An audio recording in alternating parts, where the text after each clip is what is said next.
Okay, ladies and gentlemen, we're about to go live.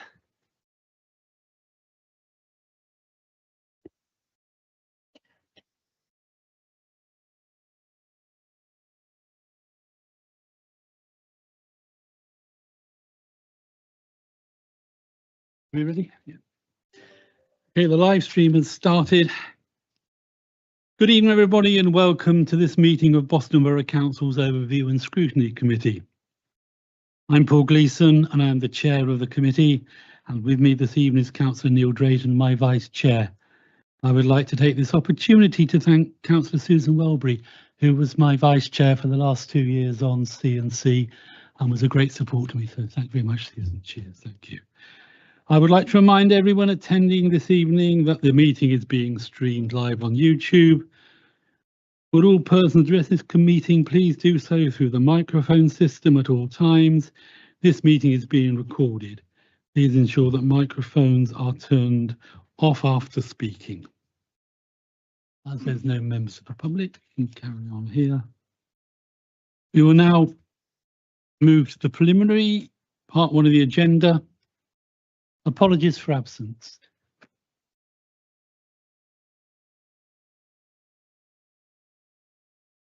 There's 2 apologies from Councillors Pryke and Marston. There's also apologies for Councillor Staples. Okay.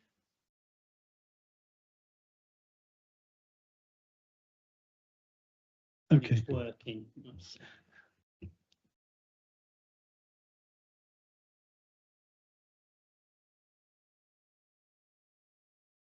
Thank you. So,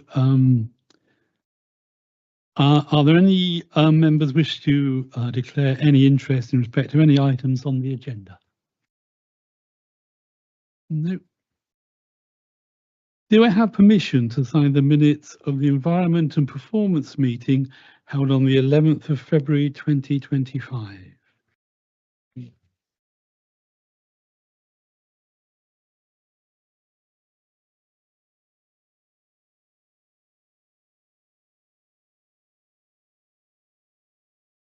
Yep.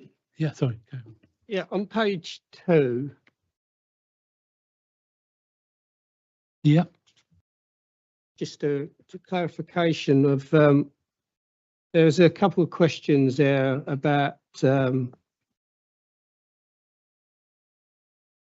query of a question asked by myself about the drop off of swimming lessons and everything. Did we ever get any answer back from anyone on that?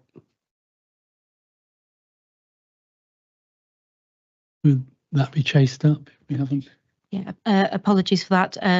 I wasn't in attendance at that meeting, but I'll look into that for you and provide you with a written response outside of the meeting. And that also follows on a query was raised about whether the callback system had reduced or extended the length of time. And again, they were going to gather more information and come back to this committee. I'll look into that for you as well. Apart from that, everybody agreed?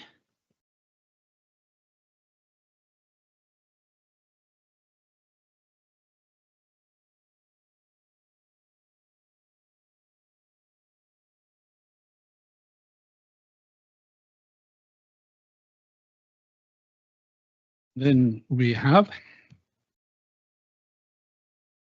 the minutes of the meeting of C&C held on the 6th of March.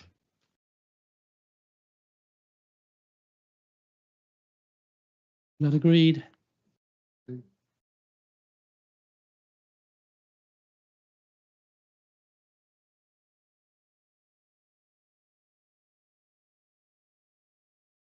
And then we have the minutes of the special meeting of C&C on the 8th of May.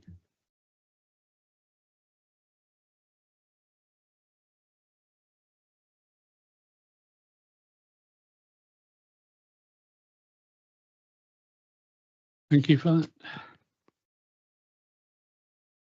We now have to initial all the pages as well, which I will do at the end.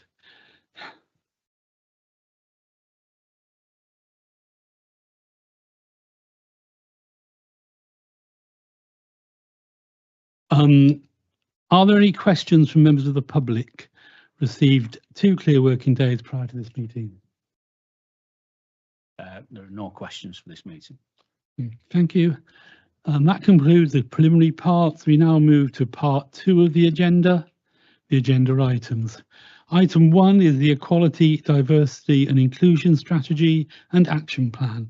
So that's pages 25 to 54 of your agenda.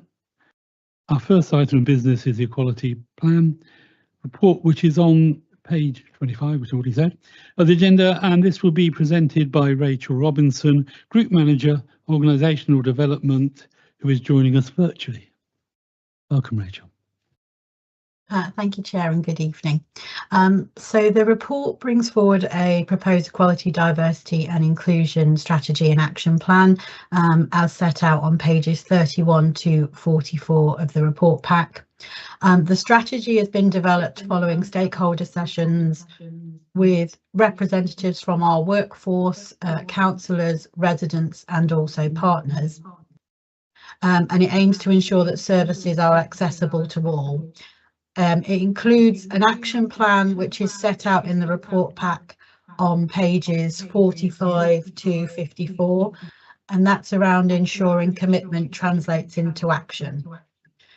As a summary, the strategy sets out 4 key objectives, which are understand the needs of our communities and bring local people together, create a diverse and inclusive leadership team and embed inclusion in decision making, ensure council services meet the diverse needs of residents and make it easy for local residents to access services, and be an inclusive and fair employer with a diverse workforce at all levels.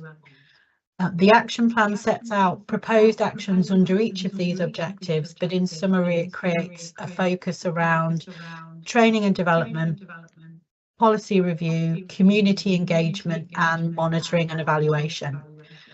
The objectives of the strategy complement the sub-regional priorities of healthy lives, safe and resilient communities, environment and growth and prosperity. They also support our customer experience strategy and also our internal workforce development strategy, as well as being based around the Local Government Association Equality Framework.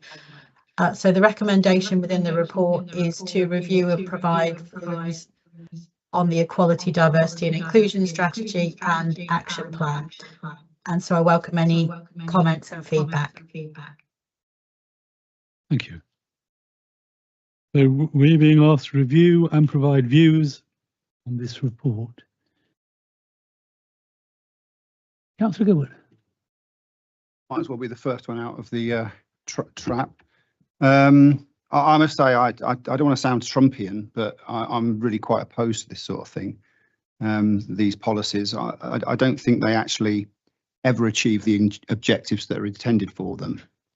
But moreover, I think they tend to take organisations and others' eyes off the real causes of inequality and lack of diversity, if you like, which essentially is down to income, political engagement, maybe class.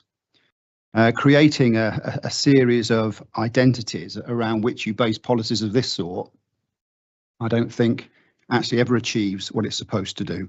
It just enables, government or the people with power to pass the buck down to the people at the bottom of the pile, arguing that for one reason or another, a lack of training or a lack of commitment to diversity is the reason that there are people out there who are being discriminated against.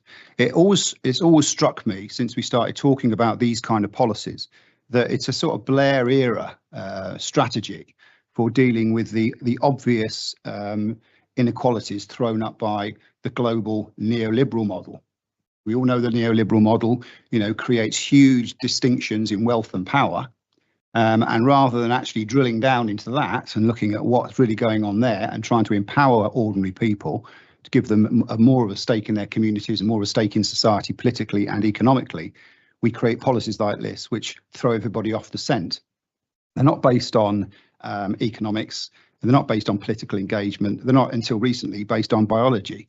You know, they're simply based on diversity. And so for me, you know, I will struggle to sort of support something like this. I mean, you know, look at the word diversity. I mean, we always had different sorts of people with different sorts of skills, even when we were a sort of a mono kind of cultural society back in the 60s and 70s.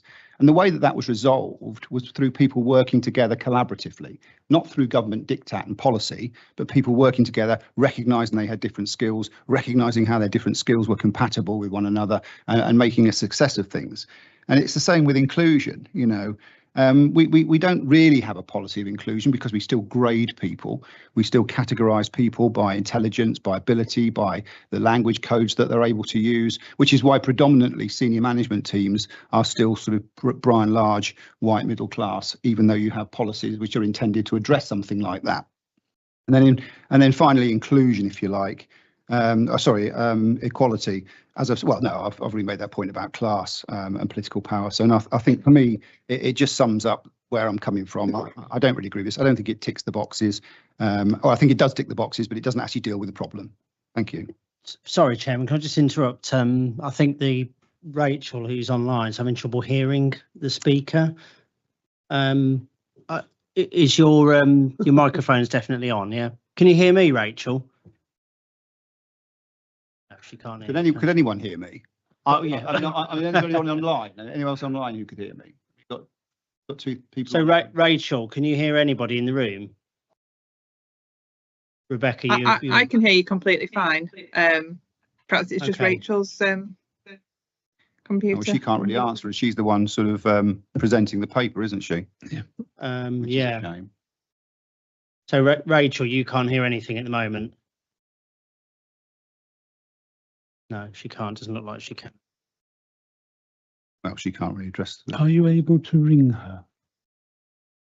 Yeah.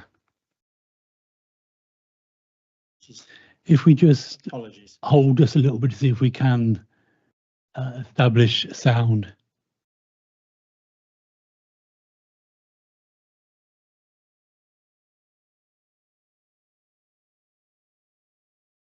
I'm just communicating with her on Teams. Sorry. Yeah.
Robinson. Hi Rachel, it's Amanda. Can you? Oh hi. Can you? I've got you on loudspeaker so that you can address the meeting. So the microphone is on. Yeah, thank you very much. Okay. Chairman, if you'd like to continue. Thank you, Councillor Austin. Thank you, Chairman. Mine's going to be very brief, although so I don't want to particularly overlap with my neighbour. I've written down 3 little phrases, 3 words. Efficiency, best person for the job, best use of taxpayers' money. Thank you. So, anybody else at the moment? Councillor Izard. Thank you, Chair, Vice Chair. Just going to this report, if we look at page 43 of the report,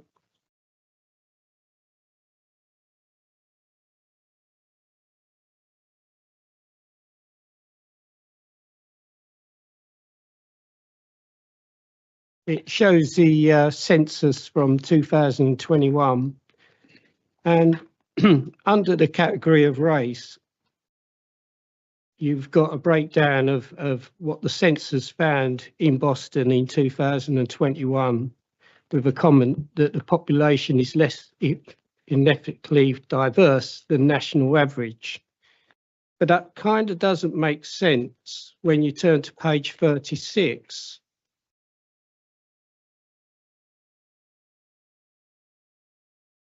And there you've got a table that says 20.9% are non-UK identity in Boston, and that 44.7% of births are to non-UK mothers.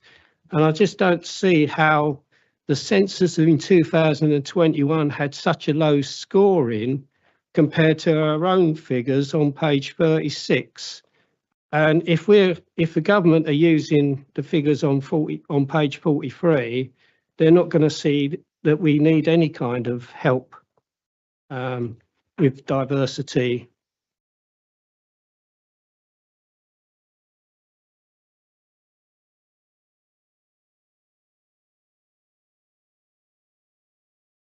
Did you hear that, Rachel?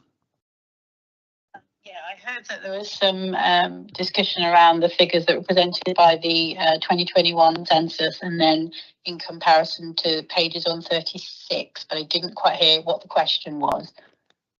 Any comment?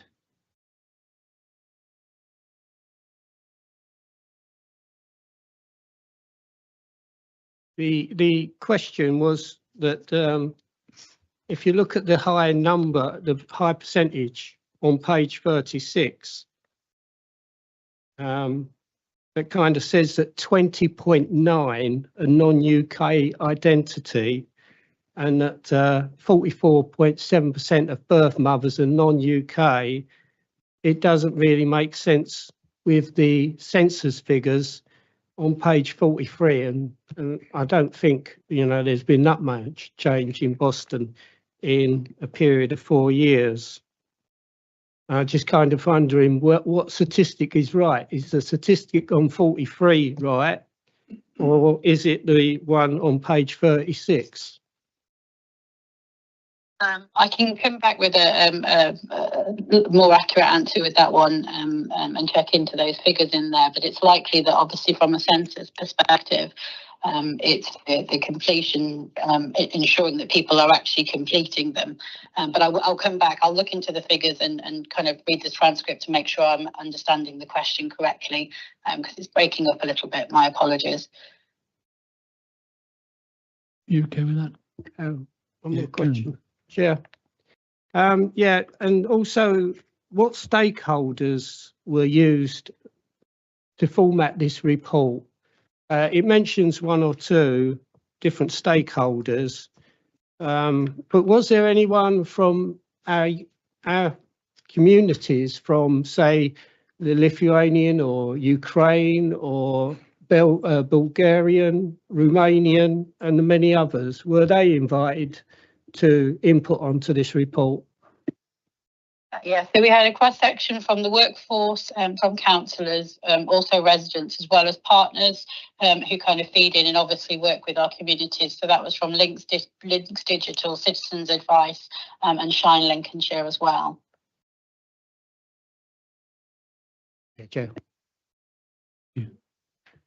Councillor Gilbert? Yeah, can you hear me? Yeah. Yeah, I just wonder, can you tell me, do we actually have to have a report, or do we have to have a policy based on EDI, or is it something that is not mandatory but discretionary for us as a local authority?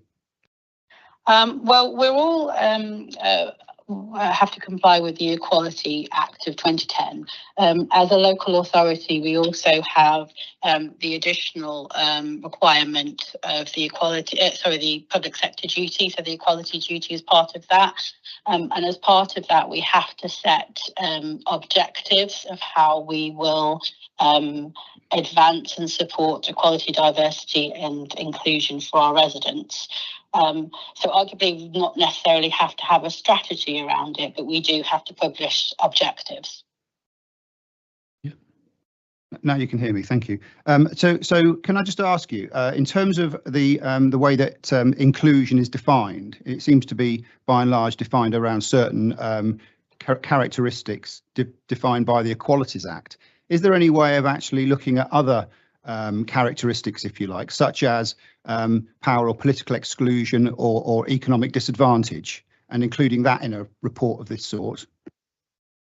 Yeah, absolutely. So the Equality Act obviously defines 9 protective characteristics, but again under the public sector equality duty. So there's the responsibility is for authorities to have due regard to the need of eliminating unlawful discrimination, harassment and victimisation, around advancing equality of opportunity between people who share a protected characteristic, but also those who don't, but also around fostering good relations between people who share that protected characteristic and again, and those who don't.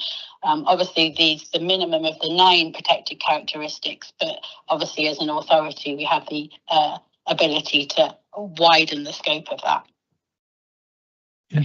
Yeah, I mean, in that case, I mean, I would recommend that we do look at some other characteristics. I mean, I don't know how many votes people around the councillors around this table secured to get themselves elected to Boston Borough Council, but I think in my case it was about 5% of the eligible vote. So there is a huge lack of inclusion out there in terms of people's engagement with the political process. And there's also a lot of issues, as we know, around the strength of local economies and the impact of national policy making on local communities. So I think that, you know, if we are going to be doing something like this to make it more useful for us, rather than being mainly just a sort of a box ticking exercise for the benefit of the government, we ought to look at those other issues, because I think they're much more germane to the health of our communities than many of the things that have been identified by the government as requiring inclusion in a report of this sort.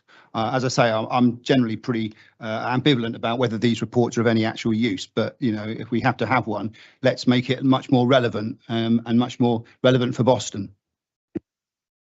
Thank you. Councillor Izard. I may have missed it, but is there an estimated cost of bringing in this policy to the council, as far as staffing, etc.? Obviously, there is built in within the appointment of a 2-year part-time fixed-term contract to oversee the delivery of the action plan. In terms of costs for Boston for that, that would be a shared position across the 3 authorities.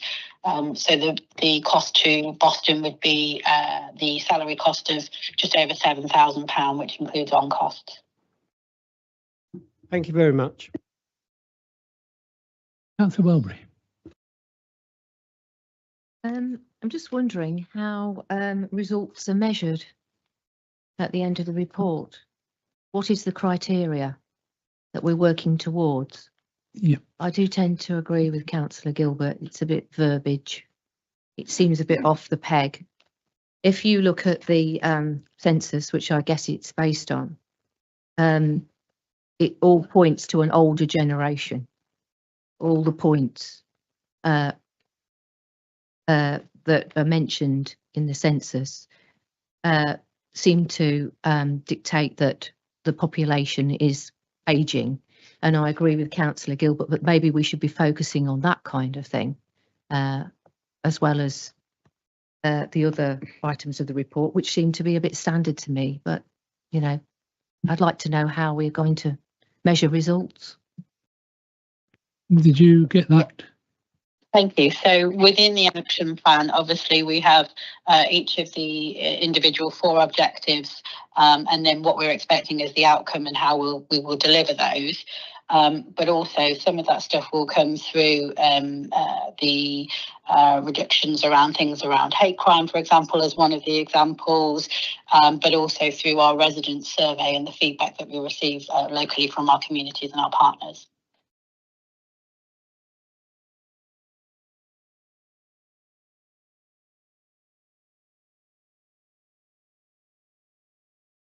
Anybody else with questions?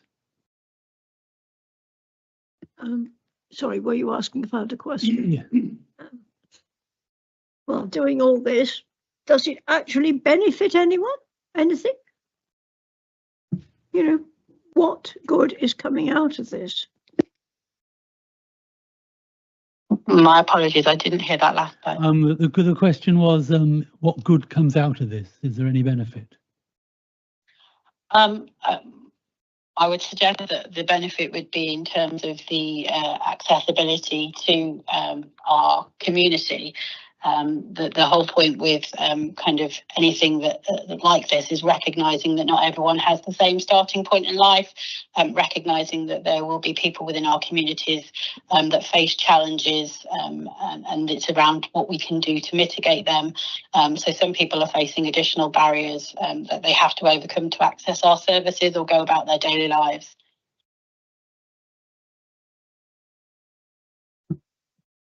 Councillor Gilbert? Yeah, I mean, just picking up Councillor Welbury's point, really. I mean, this document, like a lot of documents that we read, you know, it's a certain style of language which kind of creates some ambiguity about what's actually being said. I mean, I wonder whether or not, you know, in terms of the language that's used, we could be a bit more specific about what it is we're trying to say. For example, we set out to be bold and ambitious in our sub-regional strategy. We're proud of the communities who make up Boston. We're hardly like to say we're not proud of them, but it's also one community of Boston. So, you know, and it just feels like it's something that we feel it's a performative act producing something like this because we have to do it. It will be done. It will go on a shelf somewhere and it will be completely ignored until the next time we've got to come out, dust it down and then reevaluate it and deliver something very similar.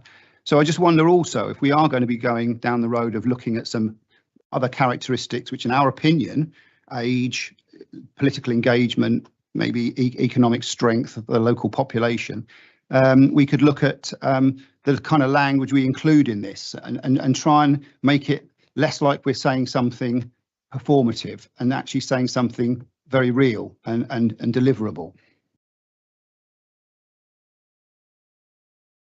Yeah, thank you for that feedback. Obviously, within the strategy that we've got, we have each of the 4 objectives, and then under each of those, sort of from page 39 onwards, that then does bullet point the priorities and kind of gives a little bit more in terms of that. So around the better understanding of community needs and then specifically what that means as an action. But yeah, I can take that away and have a look at that, certainly in light of the comments around sort of additional things that we might want to include around inclusion.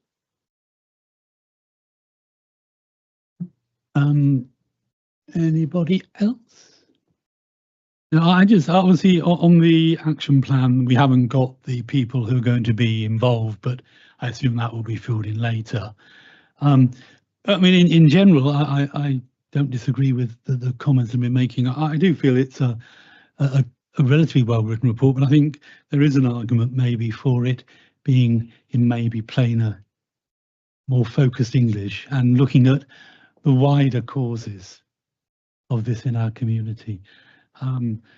Not particularly with this report, but I think it does show again, you know, one of my arguments has been that we're not really looking at things early enough. Here we're looking at a report that's been done and we're asking to comment on it rather than being involved in what we think should be within the report. Performative, as you said, Councillor Gilbert. And so I think that is an argument for us sort of trying to change the way we look at things sometimes. But I do think this needs maybe looking at again, including maybe slightly more accessible language, straightforward language, and including wider causes of these issues in the community. Yeah, certainly. I mean, essentially what I'm trying to say is, and I don't know whether I have managed to say it, but, you know, being disabled isn't necessarily the reason that somebody is disadvantaged. If they're disabled and they're wealthy, then they're typically not disadvantaged. And if you look at the fact this act or this requirement has existed since 2010, and you listen to Tammy Gray Thompson talk on Radio 4 about her experiences of getting around using the rail network, you realise that these policies just sit around on desks gathering dust, that nobody actually does anything to bring any life to them. So I think, you know, it's a much more complicated picture than the simplicities of identity that are used to sort of frame these evaluations and these areas for action.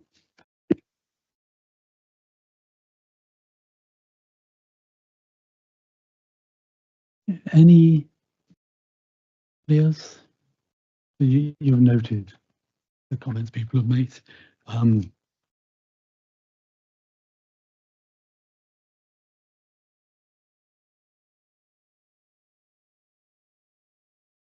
So we were asked to note the attached report, which we do, but we do feel that it needs to be altered and really brought back to us.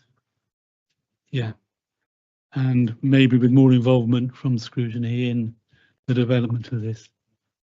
Thank you. Yeah. So members happy with that? Yeah. Yeah. So that's what I'm saying. Yeah. Thank you. Yeah, Councillor Austin. What was the aim of this? To see that we have got a policy, that we haven't got a policy? I think part of the aim was to unify the policy across the partnership, so that all the three councils in the partnership were working from a similar or the same policy to start with, and then bring the policy up to date. But obviously people have noted our comments, and yeah, we'll see how it goes from there. Okay. The report, sorry if I may come back, the report does in fact illustrate that there are differences. Sorry, I don't know what's happened to my voice, shouting at my husband, I think. There are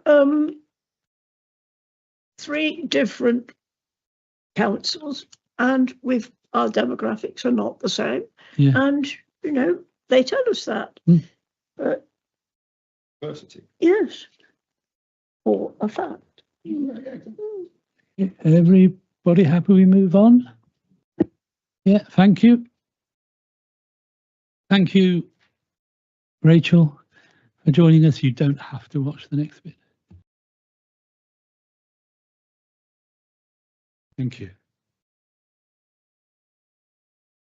So the second item of business this evening is the joint scrutiny of the Partnership Enviro Crime Enforcement Contract report, which is on page 55 of the agenda and will be presented by Councillor Scoot. We've been asked to note the attached report, but also on page 66 there are 13 recommendations which we need to look at. So thank you, Councillor Scoot. Thank you, Mr. Chairman. Basically, the partnership entered into an agreement starting in 2023 with a company called Kingdom to help deliver the environment crime policy. This included being seen on the streets, cleaning up, fly tipping, etc., but also CCTV operation. The contract is due to finish next year. It was a 3-year contract with the option of a 2-year buy-in. The committee was asked to look at the benefits of it, whether we're getting value for money, how it was working with all the stakeholders. I'm happy to report that Boston Borough Council actually came out very well with this, but I think this was due to the fact that we already had a tie-up with Kingdom before it was entered into by the other 2 councils. We took comments from the various portfolio holders from the 3 councils, reviewed what was going on. Recommendations we've made include better use of education, better use of the media to actually sing about successes that Kingdom make. We did have a slight concern because the Kingdom let us know that they sometimes had a problem with retention of staff. And we wanted to make sure that when they were actually training new staff, we actually got value for money with the 3 staff working in the council, or the 4 or the other 3, so that we actually had people working independently rather than 2 people covering the same area. But that, I think, has in the whole been addressed. Really, it's a case of you sort of going through the recommendations we've made, and myself or Rebecca will try and actually answer them for you. Thank you, Mr. Chairman. Councillor Izard. Hi, thanks for that, David. Very good. I just wondered, I kind of get my residents and myself particularly to use the Fix My Street app. How does that get reported in? Does Kingdom receive any information from that? Because obviously that's a reporting of fly tipping and other antisocial behaviour.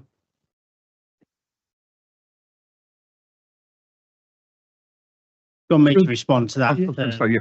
Yeah, I just I'm here as sort of lead officer for the committee, but obviously this is my portfolio working area, so I'm happy to comment. So the Fix My Street app is a county council app. It doesn't belong to any of the 3 district councils. If you wish to report fly tipping, then the appropriate way is to report it through the relevant council's website. Not using Fix My Street, because that won't send your fly tipping complaint to the right agency. So yeah, it's important just to follow the information that's on each council's website. Thank you for that. I surely in the last couple of years advise residents that the Fix My Street app is a good way, because it does seem to have fly tipping removed in a fairly short space of time, so it must get reported to Boston Borough Council. I was just wondering whether you then relate that to Kingdom as far as fly tipping in that sense. It may well ultimately find its way to the council, because, well, it's either been reported by somebody else directly to the council, or eventually that Fix My Street entry will get redirected to the Borough Council, because it's not a county council issue.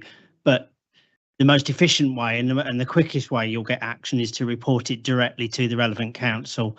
That way you can be assured that the council will deal with it promptly and efficiently. Thank you for that. Councillor Austin. Councillor Austin. Thank you. Just picking up on Councillor Izard's, comment about Fix My Street. As a retired county council, I really very, very early on, I made sure that all my residents were aware of how to use Fix My Street. And one of the important things is, if they want to get feedback, then it's no use being anonymous. You must be prepared to put in an appropriate email address. But I've never had, in all my time using it, I've never had any issues with it, and my residents haven't ever indicated either. So I think it's perhaps this lack, some people, they want to remain anonymous, but I don't think anyone's going to be worried about that. And I know the frustration of having a resident say, well, that's the street light's never on. But I say to them, well, please, will you look at it in daylight and tell me the number of it? Because if you don't know the number of the street light and it's dark, then you can't read it. So residents do have to help themselves. And I hope that they can be appropriately advised by their county or borough councillor, as may be. Councillor Izzard. Yeah, thank you for that. And I would say that modern generations look to ease of use. And I understand what's being said about the Fix My Street app, but to come along and actually see a bed mattress dumped at the end of your turning, you can take a photograph and at the same time enter it onto the Fix My Street app on your mobile phone, and off goes the report. Now, I understand that it might take time, but maybe we should be looking at developing a Fix My Street Boston app that we can then put out to our residents, so that it's a much more quicker method than emailing the correct Boston Borough Council website. Yeah, thank you, Councillor Izzard. Yeah, I mean, you'll see recommendations that some of the recommendations are based around how we can make it easier for residents to report envirocrime, including the suggestion that you've made directly there around how they can do so by, I suppose, emulating the Fix My Street app. And that's one of the recommendations that I think it's recommendation 3 particularly, where we recognise that we're not perhaps as good as we can be. And there's some best practice out there, not only within the districts, but within the county councils that we can look to emulate to improve our systems. So thanks for those comments. Councillor Gilbert. I use a website called Clear Waste. It's here. And I simply take a photograph of the waste, as you suggested that I do, and I report the fly tipping using this, whatever you call it. I don't know. What do you call something like this? An app. An app. Yeah, an app. Using this app. And generally speaking, it's clear within about 48 hours. And I get a report to the effect that it's been cleared, and that I get an immediate notification the Borough Council's been notified. And then within 48 hours, I generally get a notification that the waste has been cleared. Now, I have no idea how that system works, but it works incredibly well. And I can report waste in Fishtoft or Freeston. If I'm walking the dog, I can report waste in the town centre. It gives you a map, and you can sort of move your finger to move the map so that you can actually specifically pinpoint exactly where the waste is. So that Clear Waste app is really, really good. And it does go to Boston Borough Council, but I know nothing more about it than that. Just moving on to my next point, which is really, I note that there's a reference to clean streets.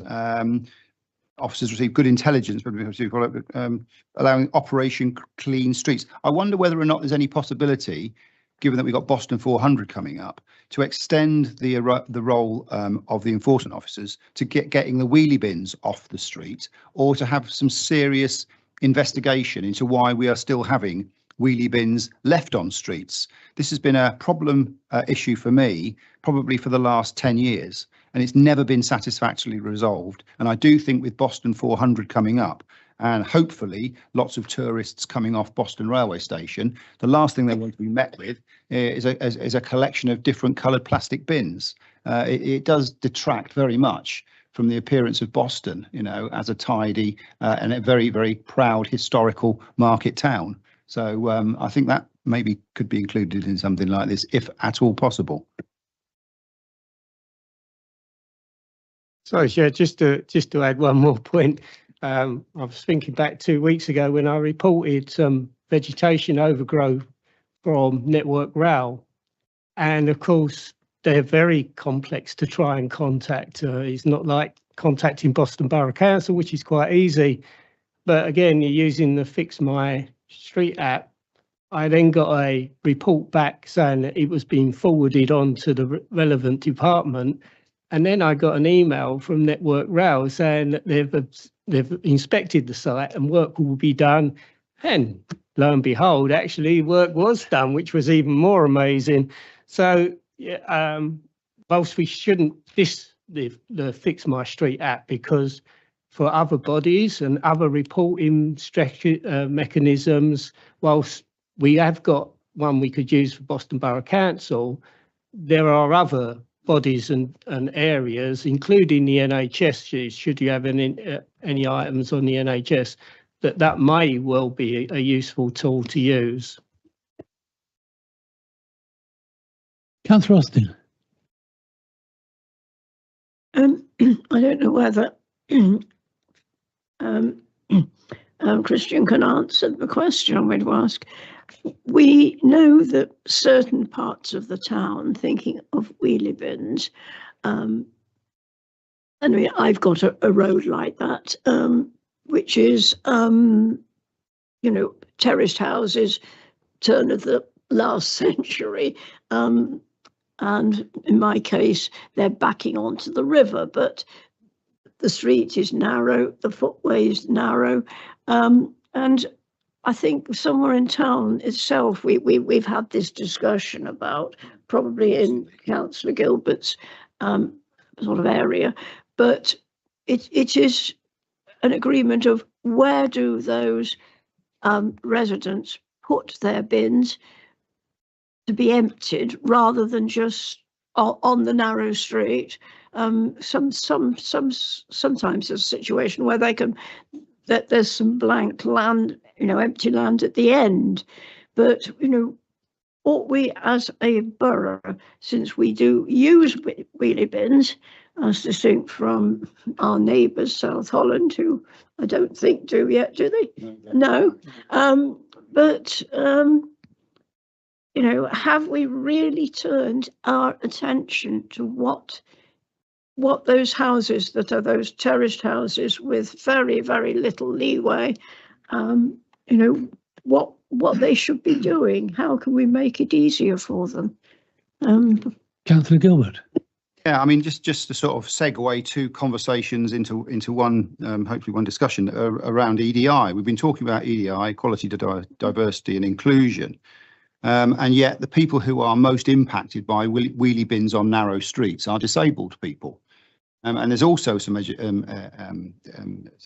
legislation called the Disability Discrimination Act, where local authorities and others are supposed to do an impact assessment on various aspects of policy. Well, I mean, if we were to do an impact assessment on our streets, we would find that we weren't meeting the obligations under the Disability Discrimination Act, because our streets are littered with huge, great plastic bins that make it almost impossible for disabled people or for mothers with or fathers with pushchairs to easily navigate their way down the street. So, you know, I mean, it just highlights how, you know, one policy has a nice aspirational air to it, but then when you drill down into the reality of what happens on the ground, you feel that things aren't actually being done the way they're supposed to be done. So maybe we need to sort of look at the Disability Discrimination Act in relation to bins on streets to fulfil our obligations under our EDI policy. Councillor Izard. Yeah, on a separate point on page 61 of this report.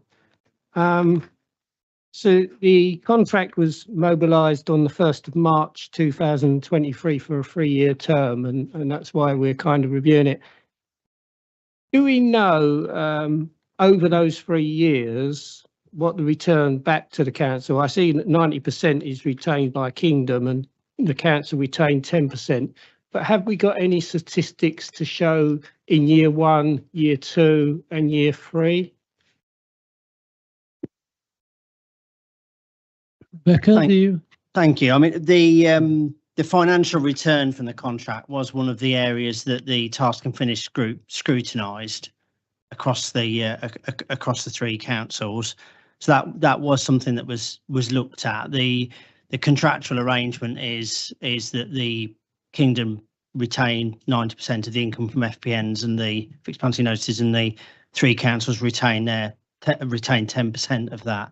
I don't have those figures in front of me. I don't think they're in the report. They'll obviously be historic from when we looked at. It's something that is changing month on month, isn't it? I can certainly provide that information if that would be of interest. But we're just at a bit of a risk, I think, Chairman, here, of sort of moving away from the. I'm more than happy to talk about waste fly tipping to any members at any time.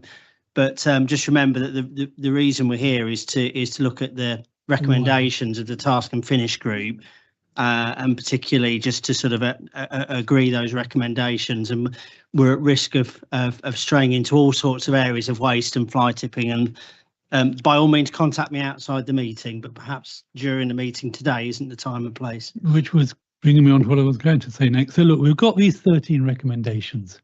I'm just going to go through the numbers. And if anybody wants to comment on an individual recommendation in any way, if you would, and if you object to it in any way. So we've got recommendation one, so page 66 for everybody. Yep. We've got recommendation 1, recommendation 2, recommendation 3, recommendation 4, 5, 6, 7, 8, 9, 10, 11, 12, 13. So in general, we're happy with these recommendations. Yeah, and we're happy with the report. And can I thank the councillors from the 3 councils who took part in the task and finished group. You know, this is, I think, what an example again, what we need to be started looking at, which is bottom up development of policy and recommendations. So I think it was a good report. I think it achieved what it wants. I thank the officers for a nice, clear report, and we note it, the report, and we agree with the recommendations. Everybody happy with that? Which now brings us on to the last item on the agenda, which is the work programme.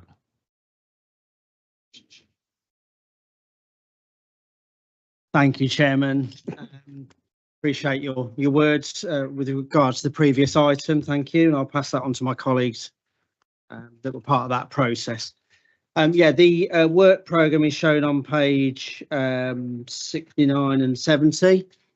It's bringing together the work that was formerly scheduled to come through E&P committee as was, and C&C committee as was.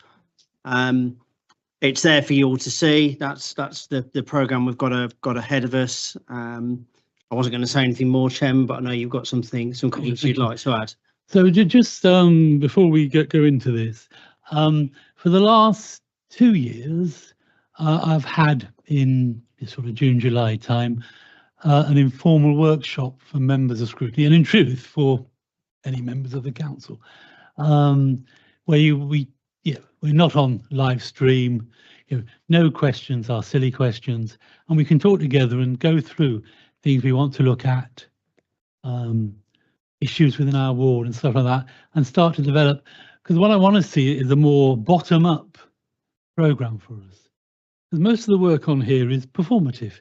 We're looking at things that we've looked at previous years, we're taking things through. I'm not saying we shouldn't look at them, but I think we do need to be generating and looking much more bottom up. Now, I've got 2 items I would like you to consider for the work programme at the moment. We've all seen the emails about the police's Peel report. So this is the report that's a bit like an Ofsted report for the police. I think now for the 3rd occasion, Lincolnshire Police hasn't come out of it particularly well. And I am wondering whether we would like to invite the Chief Constable here to address the issues and say what he plans for going forward, and then we'll be able to ask questions about our concerns. If people are happy with that, I would like to add that to one of our meetings in the next few months. Obviously, we'll have to fit in to agree with his timetable, but now we've got monthly meetings and we're alternating the day, so people aren't sort of frozen out if they have a Thursday. You know what I mean? So hopefully we should be able to get him there. The other issue I have, and this is in my ward, is if you know the junction of Southend and John Adams Way from the Skirbeck side by the traffic lights, well, that constantly floods. Slightest bit of rain and there's a enormous puddle. Now, I've been contacted by a few constituents who have been in touch with Highways, and basically Highways have come back and said they're not prepared to fix it. Well, I think it's the cost. They're not, they're not. Now, I'm concerned about that, obviously, as a ward member. Now, this isn't necessarily a thing for Scrutiny. What I'm wondering is if any of you equally have issues with Highways not responding, not doing things. I know previous years we've had issues with like the cutting of the vision splays for junctions, has been an issue where it's not been done. I'm just wondering whether other people have issues they would like to address, and whether it would be worthwhile for us to ask Highways, to send somebody along to answer some questions and explain their policy, why they don't think they're going to repair this thing in my ward. Thank you. Councillor Gilbert. If I can just come in on that, I think I absolutely agree with you. I think there are lots of areas where Lincolnshire County Council's highways team are letting the borough down. I'm sure it's all about resources, and it's about how many staff they've got and all the rest of it. But one particular thing that exercises me around the town centre, in both my ward and in Station Ward as well, is the state of the traffic islands and the state of the roundabouts. And in particular, the state of the Sutterton roundabout, which you could class as the gateway to Boston, and it's absolutely deplorable.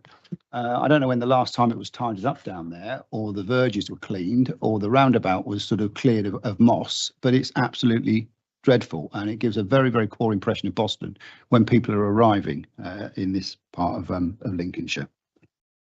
So is there a general consensus you're happy for us to ask Highways to come along? And then mostly we need to do the questions in advance, but so for them, my two things.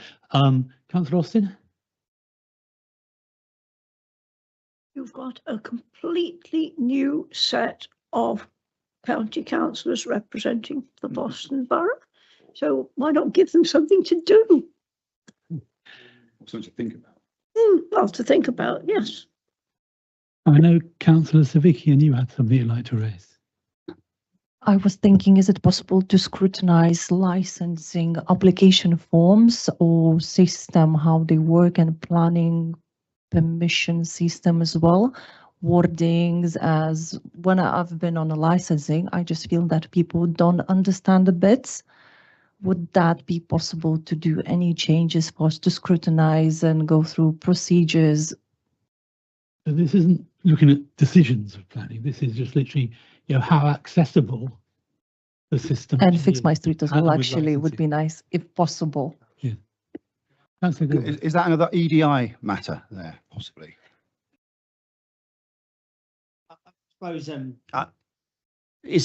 you got a bit more detail about exactly what it is about planning and licensing that you want to scrutinise, just so I understand a little bit more? Probably I would start with application forms. What? Sorry. Application forms. Yeah. Application. Yeah. So the form, the forms we use and things. Yeah.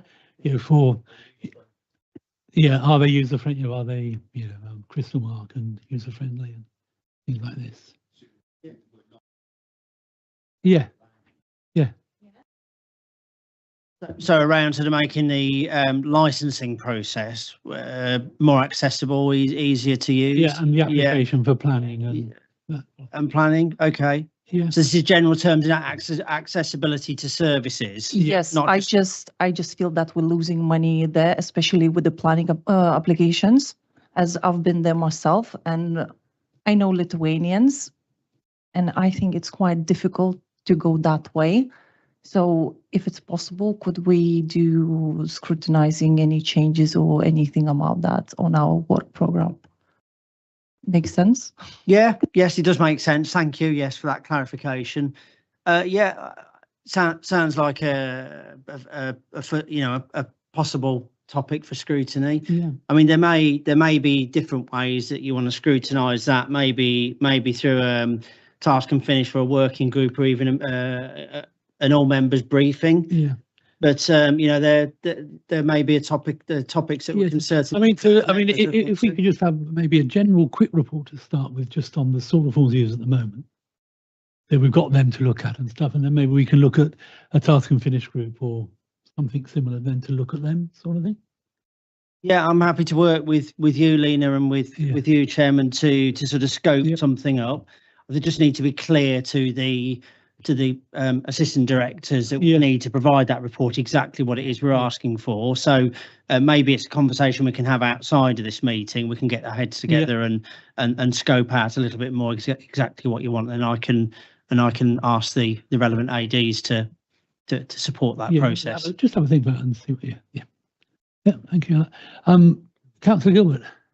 Just as I was, we've mentioned this evening in relation to EDI and in relation to the Disability Discrimination Act and the bins on the streets and the impact of those bins on people with pushchairs and the disabled, I wonder whether or not we could go back and actually properly do something about this bins on streets issue, try and nail down exactly why it is we have so many bins on streets, what sort of remedial action we could take, like issuing bin bags, for example, or indeed what longer term issues we could perhaps deploy, such as reopening the alleyways that used to run along the back of those terrace cottages, which have now been blocked by various tenants and landlords, which makes it impossible to move your bins back and forth from the roadside to your backyard. Which actually brings me what I was about to say, which was I was wondering whether you were interested in scoping out a task and finish group.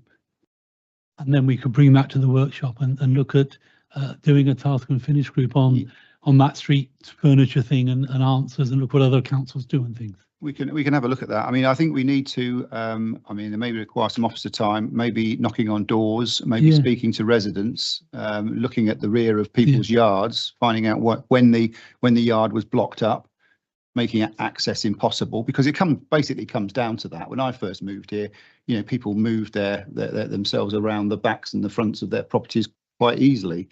But then over time, since about the year 2000, they've slowly got blocked off. Councillor Welbury. Yes.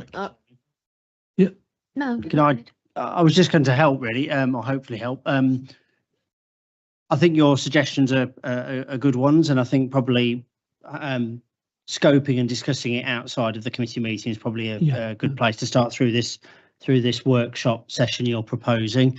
There are, you'll know as members, there's some considerable changes coming down the track in terms of waste collection next year, with food waste coming on stream next April, with we're buying a whole new refuse freighter fleet, the revised policies around collection of side waste.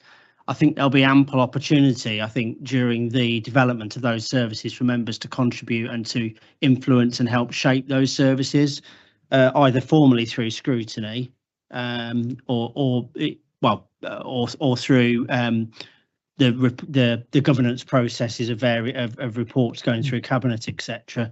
So there was just really that caveat, I suppose, because I know that service are hugely stretched in terms of making significant changes to waste collection arrangements, obviously not only in Boston but also in East London. This isn't so much waste collection arrangements though, isn't it? It's where people keep their bins and clearing the bins from the street. And I accept that it is connected, but at one level it isn't quite the same issue. But I was thinking, like, if that could be something we could look at the workshop, and then try and think out ways when, more freely about what things we do with that.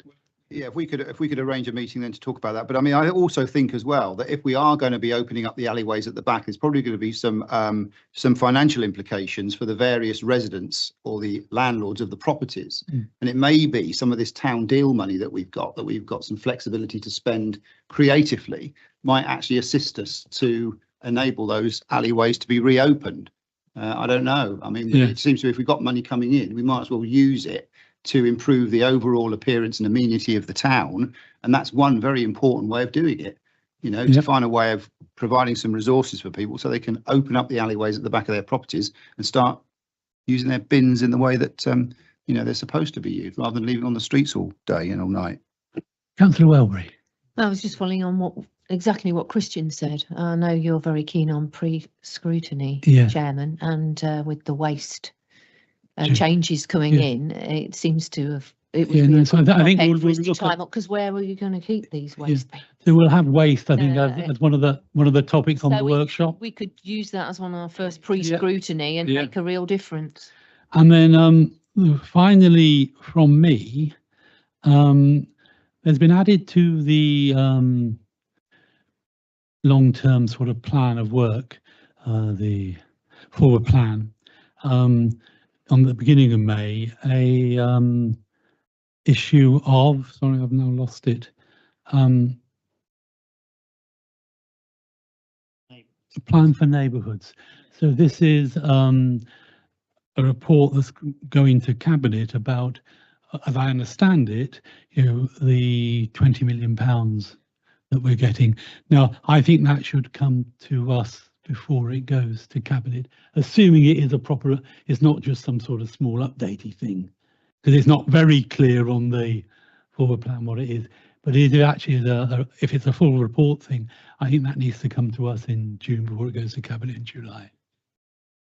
With clarification, I mean, is that money being allocated by the town deal board, or is that something that we've got some influence over deciding about? I think that's what John Burgess wants to come to this committee to talk about, in essence. Yes, but I don't know all of the details behind it. I know I know the funding scheme. It's been renamed, but I think John would appreciate the opportunity to come to this scrutiny committee and the other two councillors as well, just to. So I think that we need just to have a look at. To get member support for what they're proposing to put forward as options for spending. So people are happy with that. Councillor Austin. And for neighbourhoods.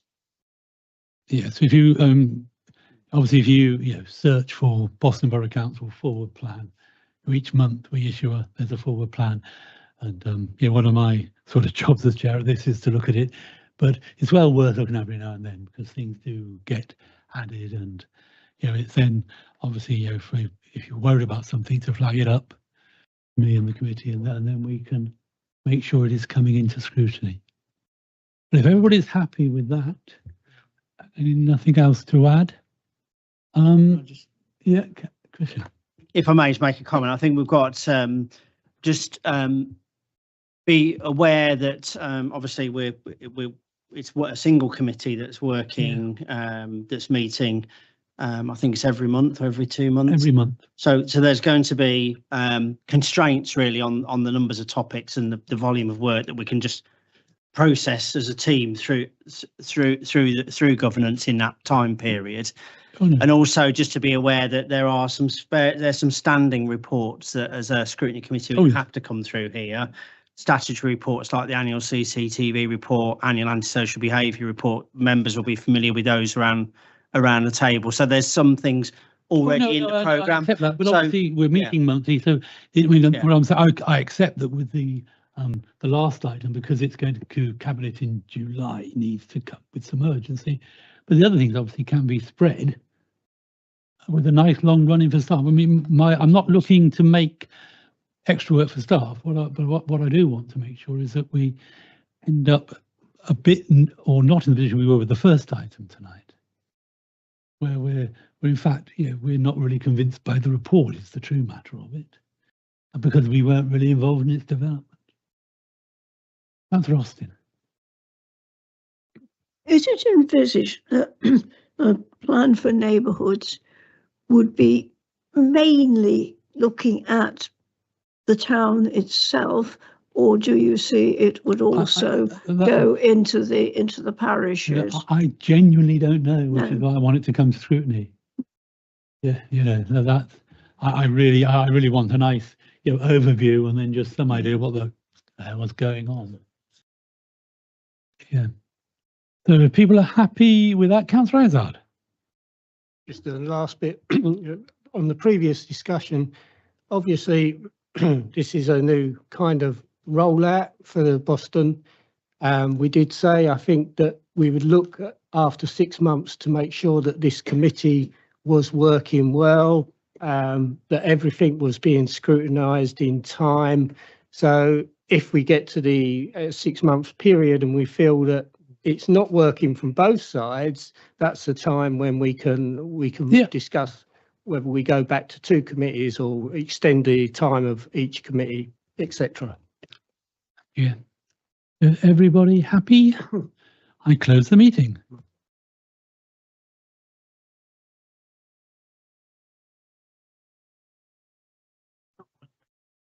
Yeah.